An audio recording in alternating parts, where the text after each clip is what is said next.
This is an iHeart podcast. Guaranteed human. Work can be a little weird. Cringy training seminars, coworkers who won't stop talking about their plant, forgetting the mute button at an inopportune moment. We have to deal with a lot on any given workday. Sometimes it can feel hard to thrive and move forward in your career. Well, that's where LinkedIn comes in. LinkedIn helps you get ideas and insights from experts in your field, connect with people professionally, grow your network, and access tools designed to help you find the right fit for your next role. Whether you're just getting started, figuring out your next move, or looking to accelerate your career, LinkedIn is built to support you at every stage because LinkedIn is the network that works for you. Visit linkedin.com/knowstuff to learn more. Stuff at Sea is a 5-night adults-only sailing trip that brings the Stuff podcast universe to life on board. This voyage is a culture-soaked escape where pink sand paradise meets curious minds. Sailing round trip from New York City to Bermuda on October 2nd to 7th, 2026, this voyage drops you straight into the iHeart Podcast Stuff universe. On top of the adults-only experience you already love, you'll get live podcast episode recordings, behind-the-scenes sessions, themed activations, and more unmissable onboard moments. Learn more at virginvoyages.com/stuff. Welcome to Stuff You Should Know, a production of iHeartRadio.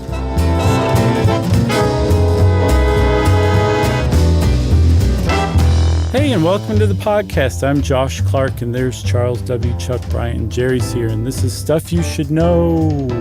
And look, there's Andy Warhol. Yeah. And Edie Sedgwick, and Lou Reed. Yeah, and Jackie Curtis, and Valerie Solanas. The whole gang's here. We did one on that, right? In the Scum Manifesto? Yes, we did. Okay, Chapter 18 of our book is on the Scum Manifesto and Valerie Solanas shooting Andy Warhol. We did not do it as a podcast yet. No. Oh, well, and we maybe probably we never will. Oh, okay. But I think, Chuck, before we get into this, we should dispense something because I think it's very instructive about Andy Warhol. He is probably the most famous quote from him is that in the future, everyone will be famous for 15 minutes. And he didn't say that. Yeah. Even in an interview in 1980, he said he didn't say it. He used it in, I think, a 1980 or 68 exhibition, like the notes. Mm-hmm. But it wasn't his. There is at least 4 other people who can make a claim to having said it first. And that says a lot about Andy Warhol, that he was not shy or embarrassed or even secretive about taking other people's ideas, even asking for other people for ideas to use in his own work. And then it also shows that that the idea that he said that and that's so associated with him and his whole ethos, it also demonstrates that he himself was one of his own works of art. Yeah, his own brand, his own image, his own appearance, everything about him. He was one of his own works of art. And those two things are all captured in just that one little quote. Yeah, that's a good way to put it.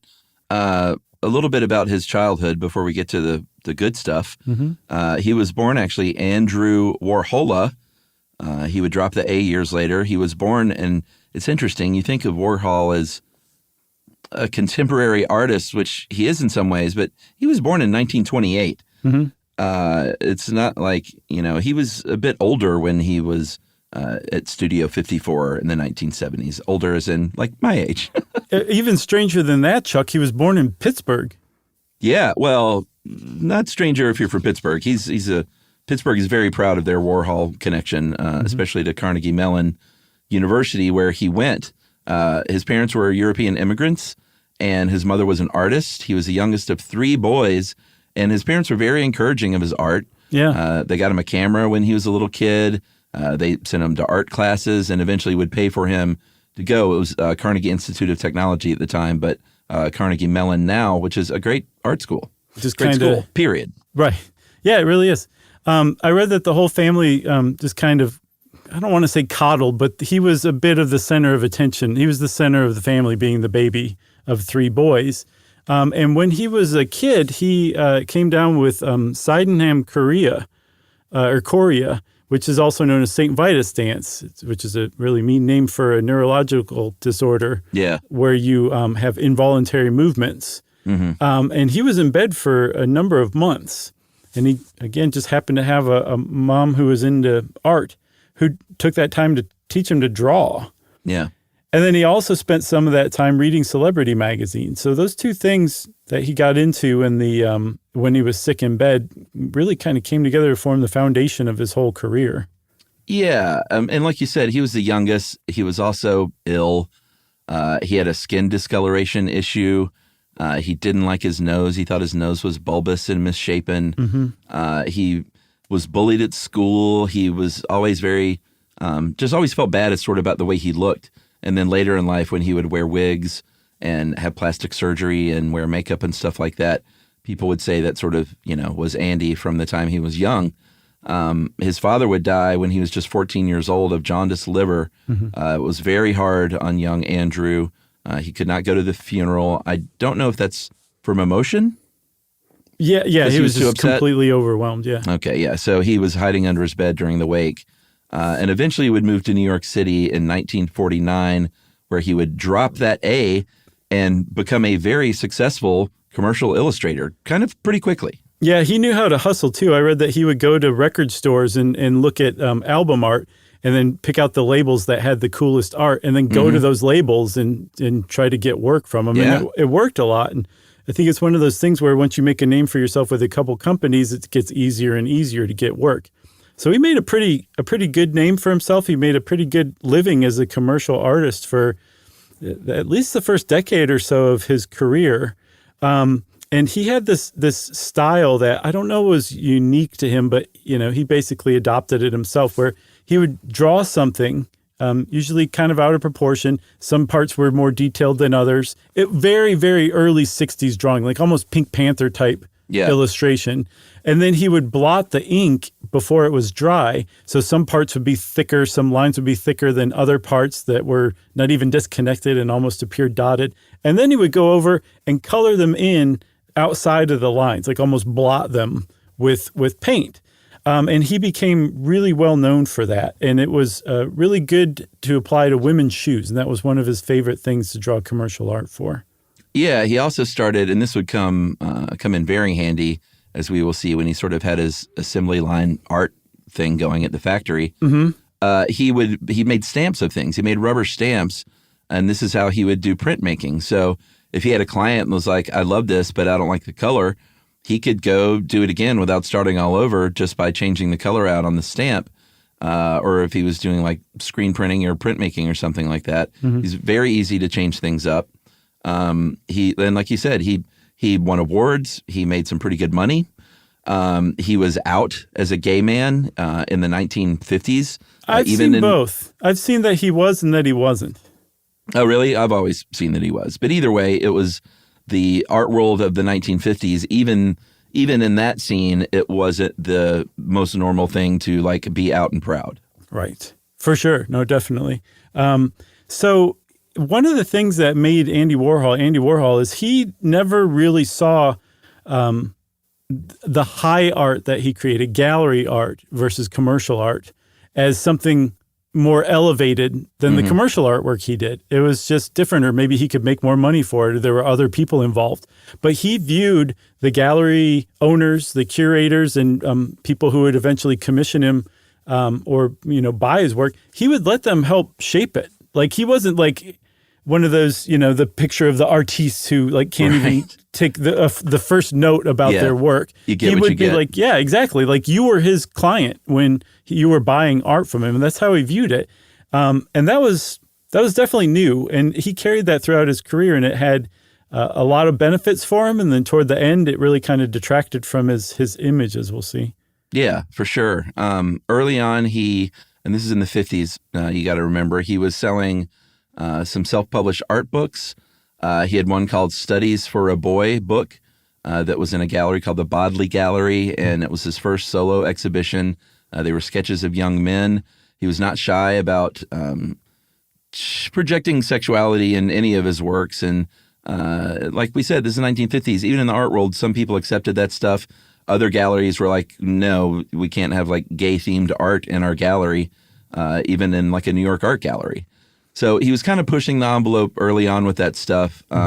He worked with his mom. His mom lived with him. She moved to New York and lived with him for about 20 years until she left in, I think, 1971, is where she went home to die, right?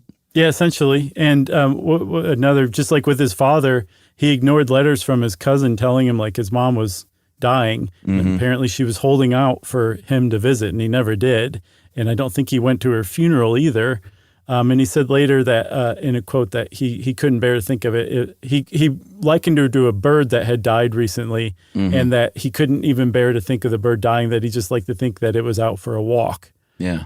So that kind of thing just totally overwhelmed me. He was very close to his mother. I mean, think about it. He lived with his mother for 20 years. Yeah. During like the height of his career and fame. Oh, yeah. And supposedly also they were both deeply religious Byzantine Catholics, and he would carry a rosary around in his pocket with him. But there's a lot of legends and stories about Andy Warhol. There's also another story that he would carry loose diamonds around in his pocket because he liked to just kind of, jiggle them around like they were loose change. So who knows? It's not entirely documented, but there's a whole thread of there's a whole camp that's like, no, he was super religious. He just kind of hid it. Yeah, he was a bit of a conundrum in a lot of ways. The more I read about him, it was interesting because he could be quite kind and giving. He could also be very cruel, even to friends of his, as we'll see. He was a lot of things. He was a well-noted liar. Yeah. So even things that you read that Andy Warhol said oftentimes was not the truth. And the way I took it was he wasn't like, oh, he's a liar, he's a bad guy because he lies, or it seemed like he just liked messing with people and he would just make stuff up. Yeah, some people, it's funny because, from the outside, you think of Andy Warhol as almost like an art god. But Right. inside the art world, like, there were a lot of people who were just annoyed with him or Sure. just thought he was lame or a creep. I saw him compared to basically an energy vampire. Yeah. But then, like you said, other people are like, no, he was very kindly and very giving of himself and of his money, and helped people get like a start in their art career that they were looking for. Like like you said, he was a contradiction in terms in a lot of ways. Yeah, big time. So he obviously is most famous for being a pop artist. Pop art started in London in the early 50s, and Warhol was one of the first U.S. artists to kind of get involved in this art movement that emerged from Dada, and also just had a lot of. It was just sort of in the early. It was in the zeitgeist of the art scene at the time of this idea of mass-produced objects being a theme. There was also at the same time, though, a very different world of people like Jackson Pollock and abstract expressionism happening. People who were very serious about their art and who I imagine did not appreciate this kid. Well, he wasn't a kid by that point, but this guy named Andy Warhol, this very eccentric guy that's, one of the very first things he did were those celebrity screen prints, those silk screens. Right, yeah. One of the abstract expressionist kings, Willem de Kooning, told Andy Warhol to his face that he was a killer of beauty, a killer of art. He said, you even kill laughter. De Kooning, he killed a lot of laughter too himself. He was pretty drunk at the time, but Yeah. I'm sure Andy Warhol didn't like to hear that, right? So so he is associated with pop art, and it definitely did dominate abstract expressionism, and it kind of said like, hey, you don't have to take art quite so seriously. And not only that, are you guys paying attention over here to how commercial and consumerist America's becoming? Let's start meditating on that a little bit. And like you said, one of the first ones that really kind of gained attention were his silk screens of celebrities like Marilyn Monroe. And I think one of the first ones he did was Marilyn's portrait on a gold background, and it was meant to basically kind of look like a Renaissance icon of the Madonna. Just the gold suggested it, I guess, something like that. And what he was essentially saying, he was equating celebrity as replacing religion now. So it was kind of like comments like that was the basis of early pop art. Should we take a break? Yeah. I don't think this has any great cliffhangers. No, it really doesn't. I was trying to find one. All right, so we'll take a break now, and we'll come back with the sort of the beginning of Andy Warhol's pop art career right after this.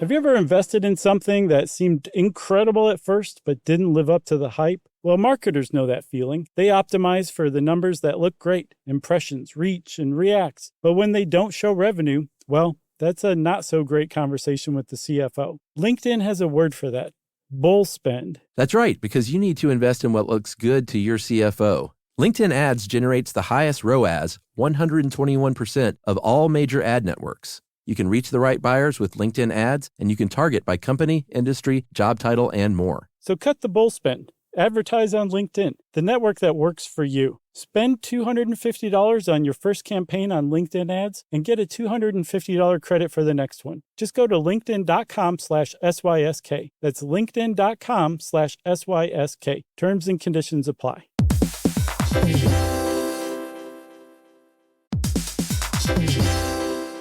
Hey everybody, we're here to talk to you about Wayfair, who believes that spaces should be functional, they should be comfortable, they should be well-designed, and they can be well-designed by you with their help. Your updated space should feel more comfortable, inviting, and practical for everyday use. And we're talking about outdoor seating. We're talking about grills. We're talking about major appliances. If you need storage solutions, Wayfair can help you out. Patio lighting, rugs, decor. It is your one-stop shop for home. Yeah, I mean, it's getting nice out, so it's time to think about living outdoors for the next few months. And Wayfair knows that outdoor furniture, it's heavy, it's intimidating to assemble. So Wayfair has stepped in and said, we're going to handle the hard part so you don't have to. That's right. You can shop Wayfair Verified, your shortcut to the good stuff. And that means their team of product specialists are going to vet everything by hand using a 10-point inspection, testing things like, quality materials, functionality, and features, and even how long it takes to build that piece of furniture. And the overall experience save time, reduce hassle, and improved convenience. Patio season is here, and these deals won't last. So head to wayfair.com right now to get your outdoor space ready for way less. That's WAYFAIR.com. Wayfair, every style, every home.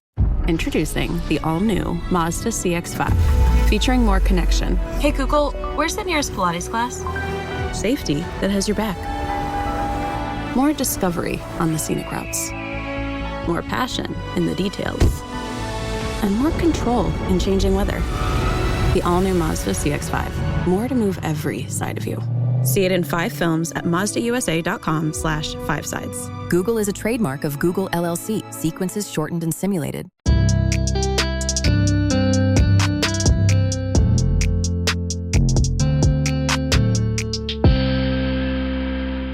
All right. So we mentioned before the break, in 1961, I think one of his first pop artworks was called Black and White.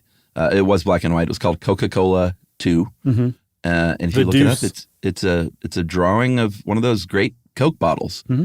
And this would become a thing for him, like brands, especially food and beverages, which is very interesting, I think. Mm-hmm. But he did those silk screens right away. And then the very next year, in 1962, is when those Campbell soup cans came out. A couple of the things he's most well known for were those celebrity silk screens and the Campbell soup cans, 32 portraits. And I love that Livia used those in quotes, used portraits in quotes, because what he did was he would project, is what I did when I was a kid. I had a little overhead projector, and I would project an image of Opus the penguin or Bill the cat on a wall, and I would trace it, and I would act like I could draw. Right. When I couldn't, I was just tracing something. And that's what he did with those soup cans. He traced them from being projected on a wall. Yeah, so they were, the first 32 portraits were hand-drawn. His first Campbell Soup one, portraits were.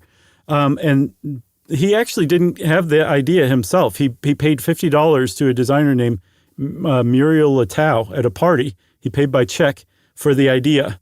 She said she had a good idea, and that was it. And he turned it into his whole career.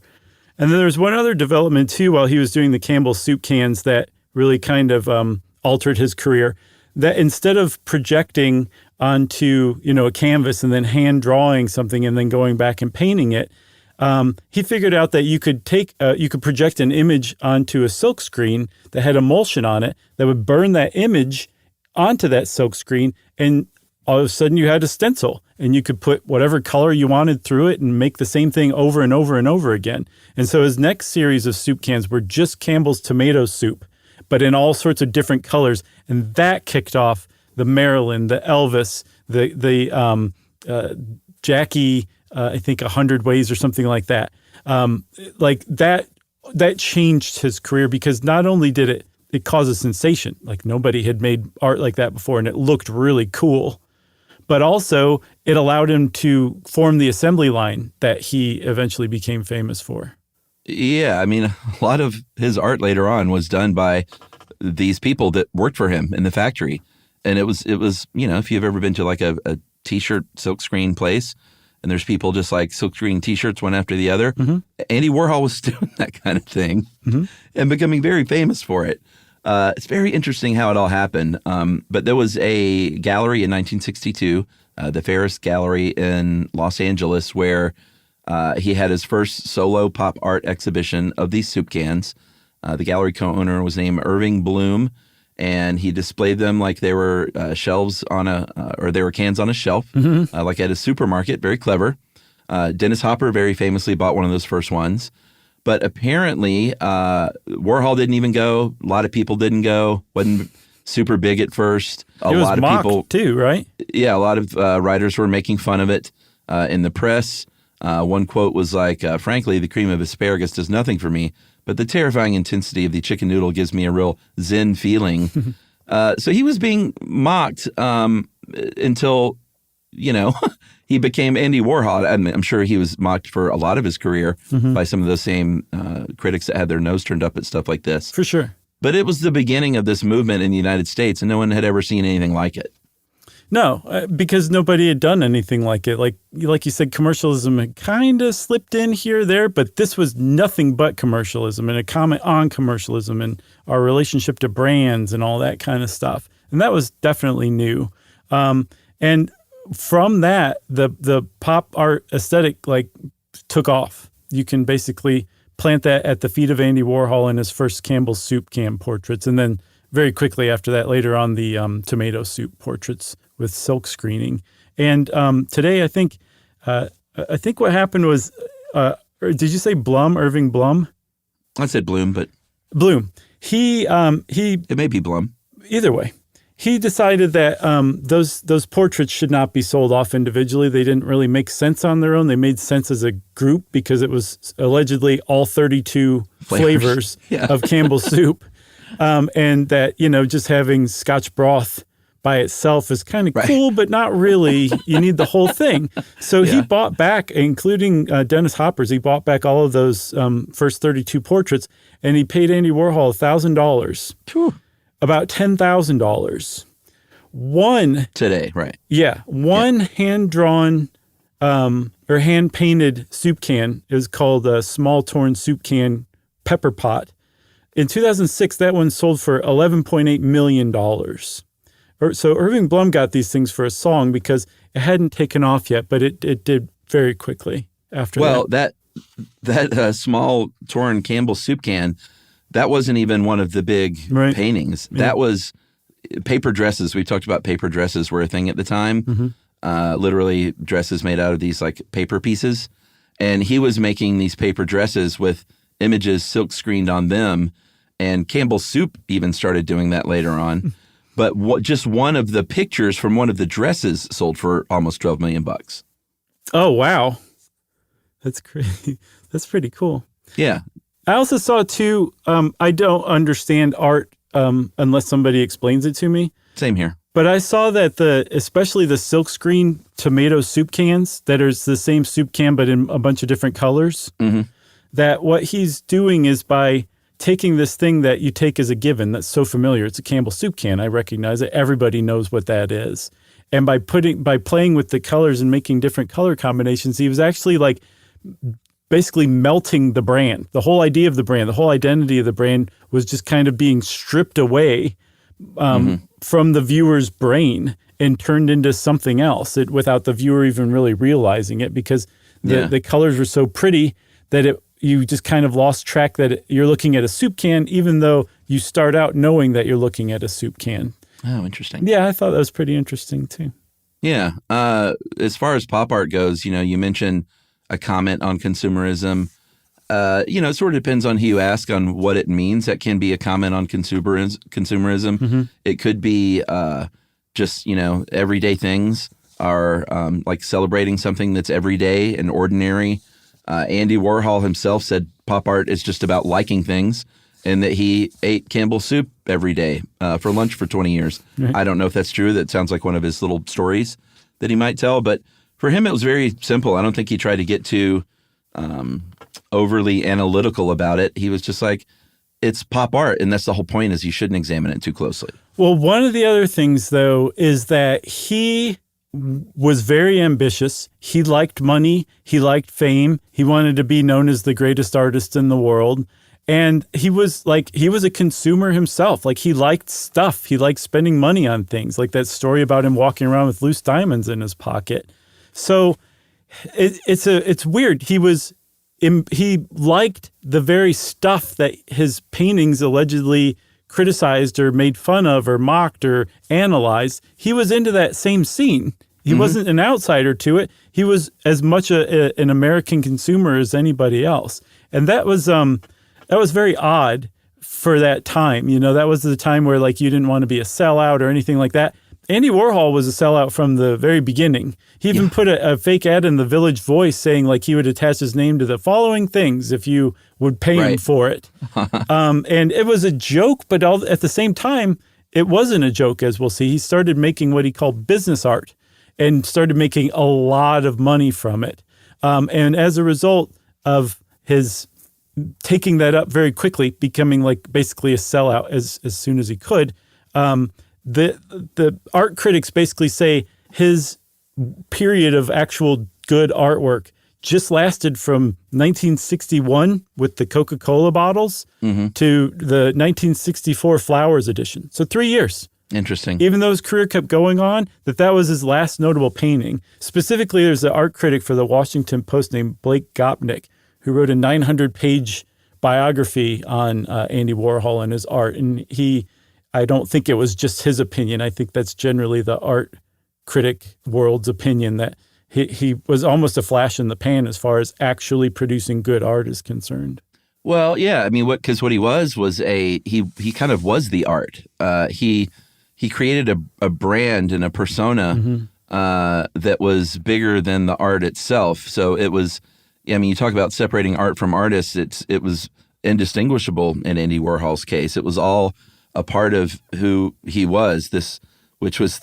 He was the Campbell soup can, you know? Yeah, and I mean, we take it for granted today, living decades into the postmodern era and now decades into the era of influencers and Instagram. Like, that's a normal thought to us. Right, totally. This guy was doing this when modernism still reigned and postmodernism was just starting to bleed out of it, where there weren't such things as influencers. Like, maybe he did. He might have invented it. At the very least, he gave other people, a lot of other people, the idea to try the same things. Yeah, absolutely. We have to talk about his filmmaking, because he would branch out away from, screen printing things, although he did that kind of throughout, I think, because he had his factory going. But in the mid-'60s, he started to make visual art. In '63, his first film, Sleep, I was about to say came out. But it kind of didn't really. I'm sure it played in some avant-garde theaters here and there. But his movies were, they weren't movies. They didn't have plots and characters and three-act structure and stuff like that. He would sit a camera up in front of the Empire State Building and shoot it for 8 hours. Sleep was 5 hours and 21 minutes of his boyfriend, John Giorno, sleeping. His most successful movie, if you want to call it that, was called The Chelsea Girls in '66. I love Livia says it came at a relatively snappy 3 hours. Well, what's funny is it came in at 3 hours because it was a 6-hour movie that he split in half and projected side by side next to each other. So technically it was 6 hours. It was 6 hours. But this also didn't have a plot. He was very explicit with his real sex in movies. Without it being, well, I'm sure a lot of people labeled it pornography at the time, but it was art. Also drug use, too. Oh, sure. He was very open and explicit about all of this at, like I mentioned, the factory. He had 3 places called the factory, and they were his art studios. They were his meeting places, his party spaces, the first one being at East 47th in 1964. Yeah, that was the Silver Factory. An artist named Billy Name. And Name is not his real last name. He just adopted it. It's kind of like generic. I love that. Yeah. he covered it in aluminum foil and silver paint, which gave it the name Silver Factory, but it was also a former hat factory. A fat factory is another way to put it. And the other reason factory applies is because, remember, Andy Warhol was the one who came up with assembly line art. Yeah. He would have an idea, or maybe somebody would give him an idea. He would execute it initially, like maybe create the first stencil, make a couple versions of it with different color combinations, and then after that, he would basically leave it to his assistants to start producing his art that he would sign. It was his art, but that was a brand new way of considering art. And so much so that he had an assistant, a guy who basically became his right hand. His name was Gerard Malanga, as we'll see. He would go to interviews with Andy Warhol, and Warhol would be like, why don't you ask my assistant Jerry here some questions? He did a lot of my paintings. And I think most people at the time just thought he was kidding. And he wasn't kidding at all. Like, not just Jerry, but other people were physically making the paintings that he was selling for tens of thousands of dollars. Yeah, and to be clear, I know people are typing up emails right now. This is not a new idea, and this is not something that doesn't happen all the time in the art world. There are, in fact, we got an email from someone recently who was called a ghost artist, like a ghostwriter. Mm-hmm. They, very famous artists, many, many times have assistants that actually pump out these paintings in their style and sell them. Wow. It's always happened. I had a friend who 25 years ago did it for a guy here in Atlanta, and now she's her own artist and has her own gallery, which is great. Oh, great. But that's how an assistant a lot of times can get their foot in the door, is by working for a very famous artist who has other people paint their art. It's just, it happens all the time. All right, then if he didn't invent it, he was the one who made no secret of it whatsoever. He exposed it and actually used it to his benefit. Well, and his had definitely more of a assembly line feel than the others. It's not like other ghost artists, like, I'll paint the trees and then you slide it to the next person who paints the mountain. It's like a single artist sort of recreating the pieces of art, or a team of 6 assistants that are all working on their individual thing. Right. It's not like a factory kind of thing that Andy Warhol did. So it was a little different. So initially his assistants were basically, this is going to sound unkind, they were very heavy drug users, if not addicted to drugs. Yeah. They were very frequently street kids. Mm-hmm. A lot of them had been kicked out of their houses because they were transgender or they were gay. They were society's cast off and weirdos, and he collected them like they were precious memory figurines and surrounded himself with them.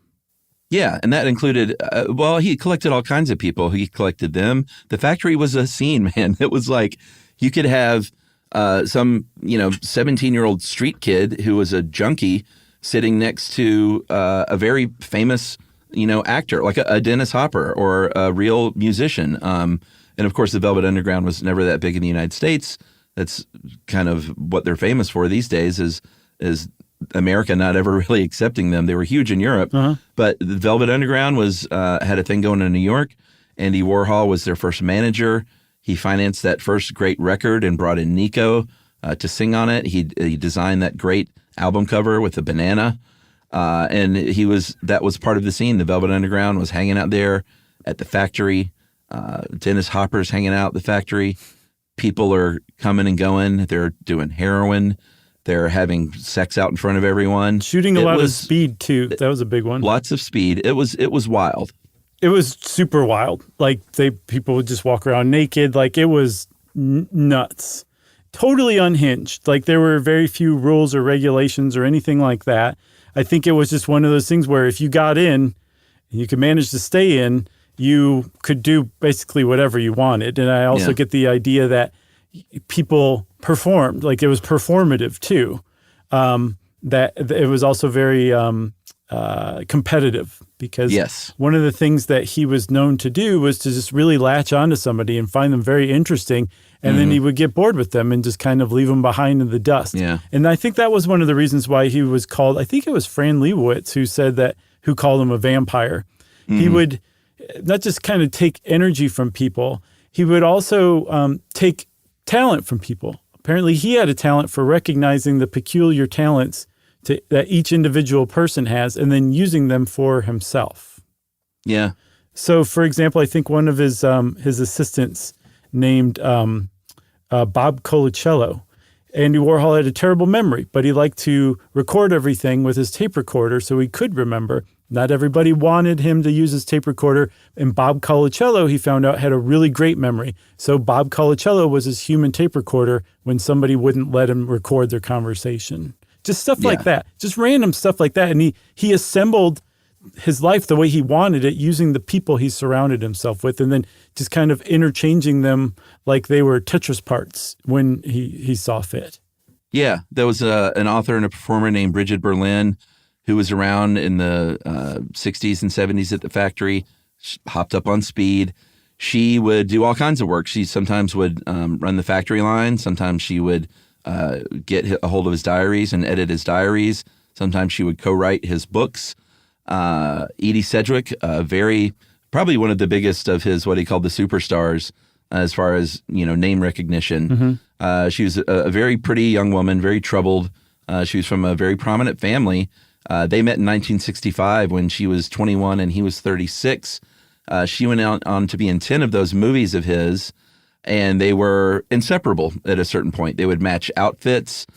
She was always on his arm, but when you talk to insiders, they would say that he treated Edie very badly at times. And at one point he said, "Do you think Edie will let us film her when she commits suicide?" So it was that kind of thing that happened. She very sadly died of a drug overdose when she was 28 years old. So just 7 years into their relationship. Yeah, I've also seen it pointed out that there was a habit of people around him dying young. And that's not the case with everybody. Like Bridget Berlin was shown shooting up speed in Chelsea Girls, and I think she lived to 2020. So people could make it out of his orbit alive, but other people like Edie Sedgwick didn't. And some people blame Andy Warhol for encouraging just that kind of behavior, people's self-destructive behavior, either for his own amusement or whatever he was getting out of it. I think that cult song, Edie, was about Edie Sedgwick. Was it?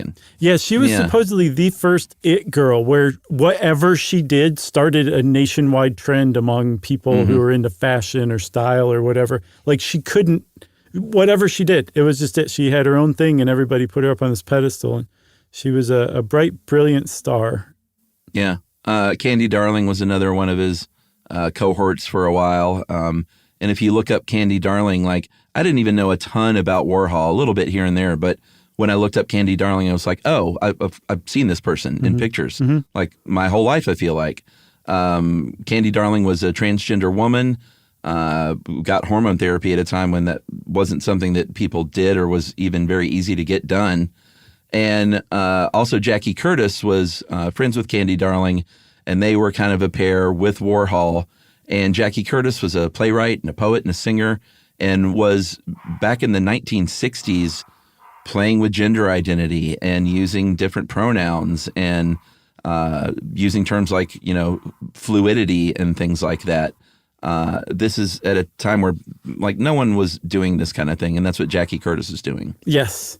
Another very famous superstar, I don't know if we said or not, he would call them superstars, the people who were around him and starred in his movies and stuff.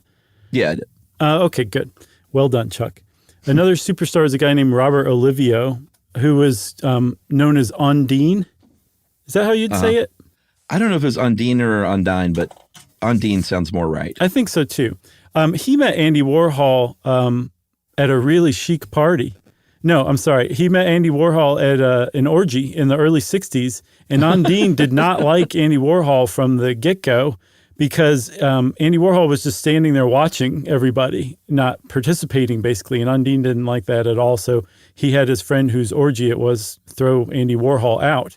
And they crossed paths again later and I guess hugged it out. And Undine became one of his favorite people. Yeah. I mean, if you look up Andy Warhol superstars, there's a very, very long list of people. We obviously can't go over all of them.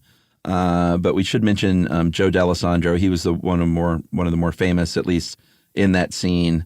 One of the actors in many of his films, and just a sort of a gay subculture sex symbol icon for a couple of decades.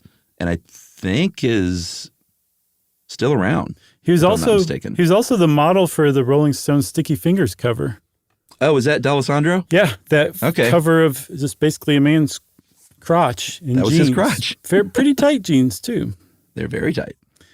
Do you want to take a break and then come back and talk about who shot Andy Warhol? Yeah, it was Lily Taylor right after this.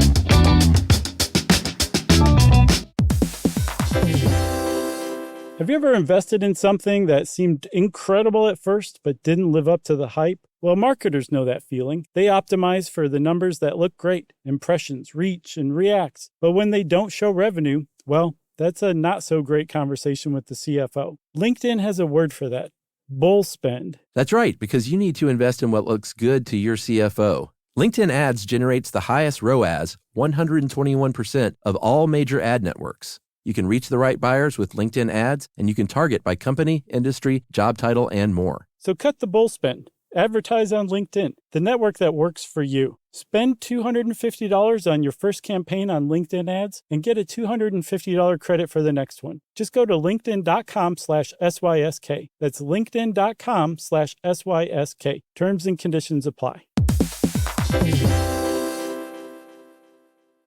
Introducing the all-new Mazda CX-5, featuring more connection, Hey Google, where's the nearest Pilates class?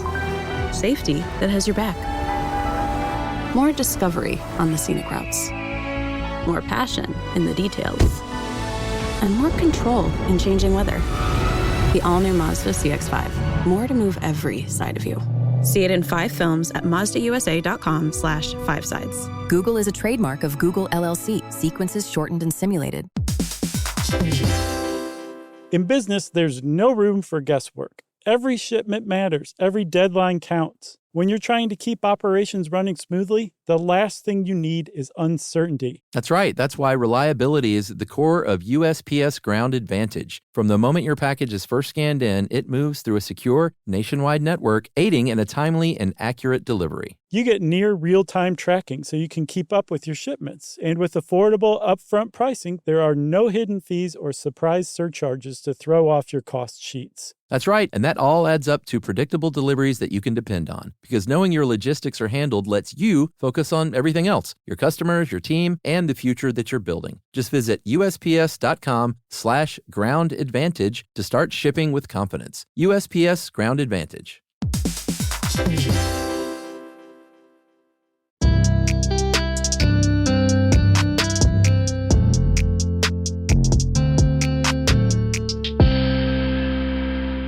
So nice reference, Chuck, to I Shot Andy Warhol, the movie, which I think contains the Yo La Tengo song I Shot Andy Warhol, right? Isn't that for that movie?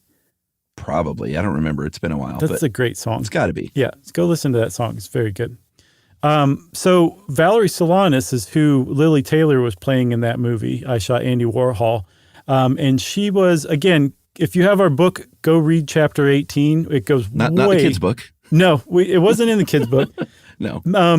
It goes way into detail about Valerie Solanas and the shooting, but in the abbreviated version, she was a radical feminist, a playwright, a man-hater, and I say that quite confidently because she was the founder and sole member of the Society for Cutting Up Men, SCUM, author of the SCUM Manifesto, which is definitely worth reading. I think I've mentioned before on the show. And she had a beef with Warhol. She wrote a play called Up Your Ass, and she wanted Warhol to produce it. And not only would he not produce it, he lost the manuscript that she gave him, or the script that she gave him.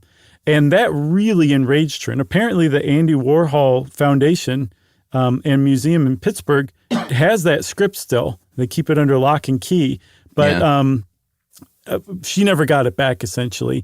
And then he also used some of her recorded words without credit in one of his movies. So she did not like Andy Warhol. She was kind of fixated on him. And on June 3rd, 1968, she shot him. Up Your Ass is so funny. Oh, and there's like so many like so funny. subtitles to it too, but you can just call it Up Your Ass. I haven't seen that in a long, long time. I saw that movie back when it came out, and Lily Taylor was so good. I love her, and she's amazing in that role. But yeah, on June 3rd, 1968, she went to the apartment of another sort of art scene lady named Margot Fiden, and said was, really pretty out of it. She suffered from schizophrenia, so she was not having a good day. She was still trying to get this play made and was almost begging this woman, Margot, to do that. And she said, that she couldn't do that. And she said, "Oh, yes, you will, because I'm going to shoot Andy Warhol," showed off her gun, and left. And apparently Fiden tried to warn Warhol, wasn't able to get to him. This is when the factory was now at Union Square. And she shot him and did not immediately kill him. We'll hold on to that till the end. But he was really messed up. He got had a lot of damage to his internal organs, had many surgeries, a lot of scarring, and had to wear a corset for the rest of his life because of these injuries. A medical corset that held his guts in, essentially. Yeah. I saw that when he was recuperating in the hospital, he said to somebody, we got to get some bigger things to hide behind. Isn't that great? Very Andy Warhol. So he did survive, but he was different after that. And some people argue that he was already headed in this direction. But basically, he stopped hanging out with the people living on the fringes of society, entered society, like high society. He took his rightful place there as like a beloved art god among people who could pay millions of dollars for paintings. Yeah. Got a really nice house, got a Rolls Royce. And then the next factory that he set up was like a legit business. And he started making what he called business art, where if you were very wealthy, you could have him paint you in the style of Marilyn or Elvis, that kind of silkscreen thing. And he would take your money and be totally fine with it. And he became, again, such a sellout, there's really no other way to put it, that even those portraits started to become bad. Like he didn't even pay that much attention to them, even though that's what he was doing. And he got such a bad name toward the end of his career that when he was hanging out with Basquiat, Basquiat's career was kind of dragged down for a little period of time because he was very close to Andy Warhol. That's how bad a reputation Andy Warhol got. He became a parody of himself to people in the art world toward the end of his life. Yeah, it was a much different scene than, he kind of, in a way, got 1980s, Yeah, I guess so. He sort of mirrored what happened in the 1980s with consumerism and just, MTV came along. He did a couple of shows on MTV. Very cool shows, too. One called Andy Warhol's TV and one called Andy Warhol's 15 Minutes. Yeah, they weren't bad, actually. But it was a different thing for sure. He, like you said, he sold out from the beginning, but I think everyone in his circle, thought he really sold out in the 80s, and not in a good way that he should be proud of, I think it just took the rest of the world that long to catch on that he had always been a sellout and was totally fine with that and didn't care. Maybe, yeah. So this is his reputation in the art world. His star was still quite bright everywhere else. Like he would be on TV. He, like you said, he had 2 different MTV shows in the mid 80s. Like he was hanging out with some of the great up and coming artists like Basquiat or Keith Haring. He was very well known. He got work as much as he needed. And his last major work was pretty great. It was an interpretation of The Last Supper. Part of it is like a sale sticker that says $6.99. It's one of the more prominent things. And then another prominent thing, there's Jesus is on there too. And next to it, it says the Big C. Which I love. What does that even stand for? I think Christ. Christ, I guess? The Big C. It could be anything, though, if you think about it. It could be, but this is the Last Supper.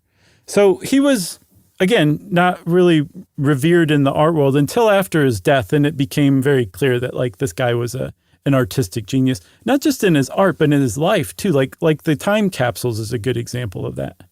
Yeah, in 1974, he started the Time Capsules Project. He filled up 569 cardboard boxes, a steamer trunk, 20 filing cabinets, And they're, letters, they're bric-a-brac from his life. There's artwork, there's ticket stubs, there's clothing, all the way back from the 1950s for about close to 30 years worth of stuff in these time capsules. Yeah, I saw he would just sweep his desk clean into a box like once every week or two and like write TC on it for time capsule. Well, when you're that famous, that becomes hugely valuable. If I swept the stuff off of my desk, it's not worth anything. So right. So you've got the time capsules, which is a really deep peek into his life. He also kept diaries, and Yumi brought this to my attention. She was super into Andy Warhol for a while, and she found out that he had been audited, Chuck, every year by the IRS from 1972 until his death in 1987. Yeah, thank you, Nixon. Yeah, he attributed it to Nixon, revenge from Nixon, and that's actually probably a pretty good hypothesis because he had created political artwork for George McGovern's 1972 campaign, and it was like an ugly portrait of Nixon. Then underneath it said, "Vote McGovern." And it's entirely possible Nixon ordered him to be audited, and it just got kept up. It's no coincidence. You don't get audited every year. Sure. So, that's not how it works. So he would start noting everything, right? Oh, I'm sure that he kept very good records from that point on. He did. He would dictate his diary by phone every morning, and those became published later on as Andy Warhol's diaries. So there's a lot known about that guy, and yet he's still an enigma. Yeah, very much. When I said earlier that he did not die, at least right away, from that gunshot, he would die from complications from that gunshot many years later. Mm-hmm. In February of 1987, he was 58 years old, complications of having his gallbladder removed. Mm-hmm. And it was, they can draw a direct line to that shooting and his eventual death. He left a treasure trove, like you said, of stuff. He donated everything, basically, to what is now the Andy Warhol Foundation for the Visual Arts. It's worth a lot of money. They've given out close to $300 million just in grants to more than 1,000 art organizations over the year. Yeah. And I think they are partnered with the Carnegie Institute and the Dia Art Foundation to build the Andy Warhol Museum in Pittsburgh, mm-hmm. Which is where I last year saw Bonnie Prince Billy. Oh, yeah. Play one of my many shows that I've seen of his. Right. He played at the Andy Warhol Museum because cool. that's what he does. He plays at weird places like that. Or not weird, just different places. And it was great. And it was cool to walk around that museum a little bit beforehand. They have they have a lot of his work. They have more than 4,000 videotapes.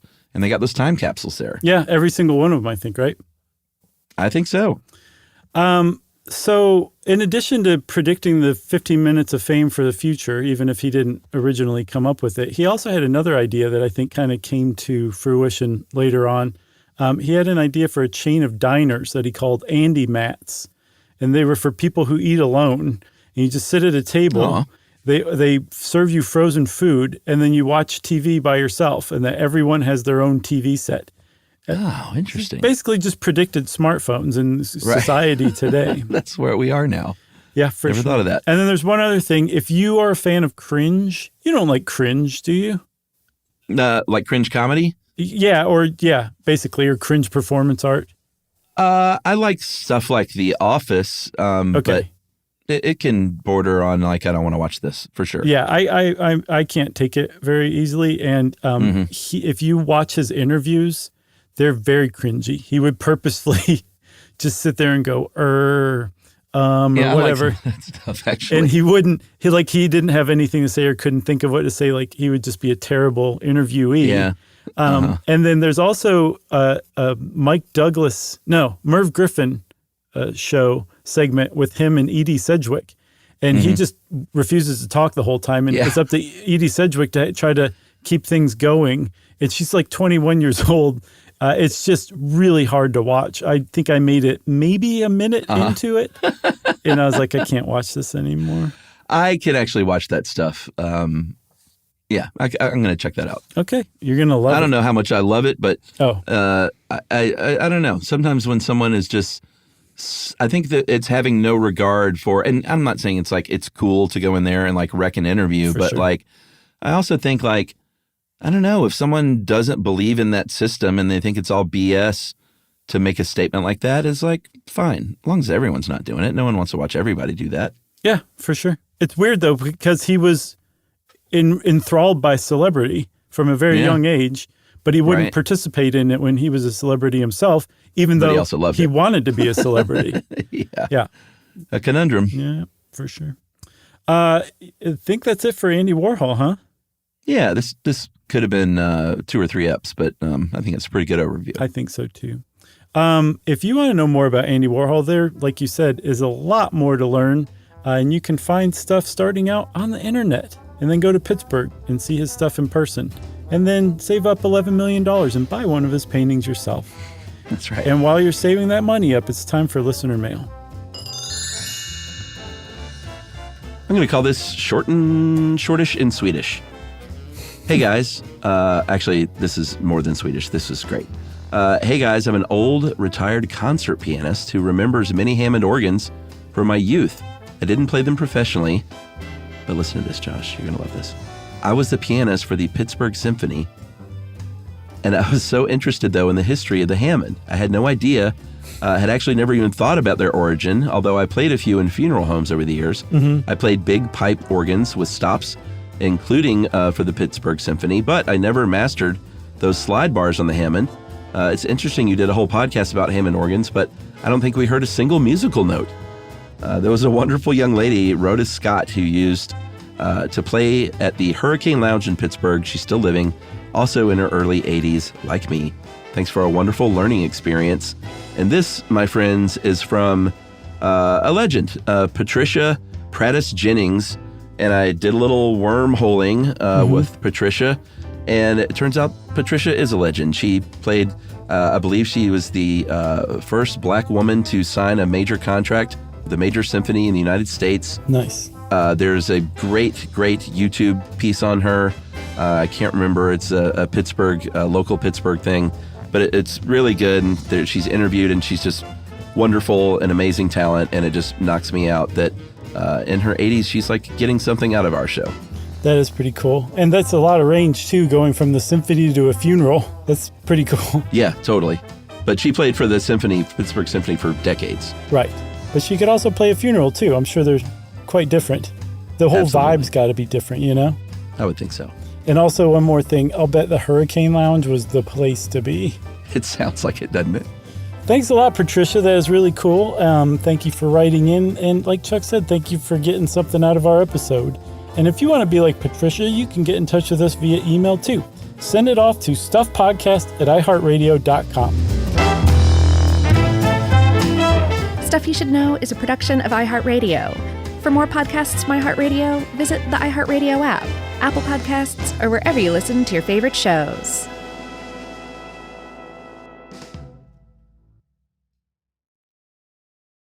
You know, you could be adored by everyone and still completely ignored by your cat. Trust me, I know. But if you feed your cat Sheba, you can go from being ignored to truly adored in 12 days, guaranteed, or your money back. Sheba has a full menu of products, appetizers, entrees, treats, even a kitten's menu. It's so cute. So Sheba has a product for even the pickiest eater. Like Sheba Puree, it's made with bone broth. They are chef-inspired flavors. It's got a smooth and creamy texture that cats love and contains no corn, wheat, soy, or artificial flavors. It's food that your cat's gonna love. To learn more, check out Sheba.com. That's SHEBA.com. If audiobooks are your thing and you've been meaning to listen to more of them, you should check out a podcast called Earsay, the Audible and iHeart Audio Club, hosted by Cal Penn. Each episode spotlights standout audiobooks on Audible across all kinds of genres: sci-fi, comedy, romance, thrillers, and more, with Cal talking to guests who help break down what makes each story worth listening to. It's a fun, easy way to discover your next great audiobook. Check out Earsay on the iHeartRadio app, Apple Podcasts, or wherever you get your podcasts.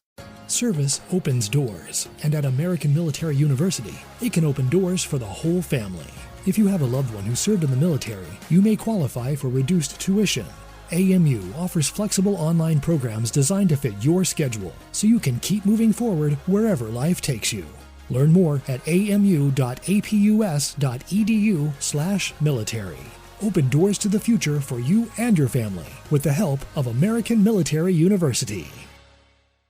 This is an iHeart podcast. Guaranteed human.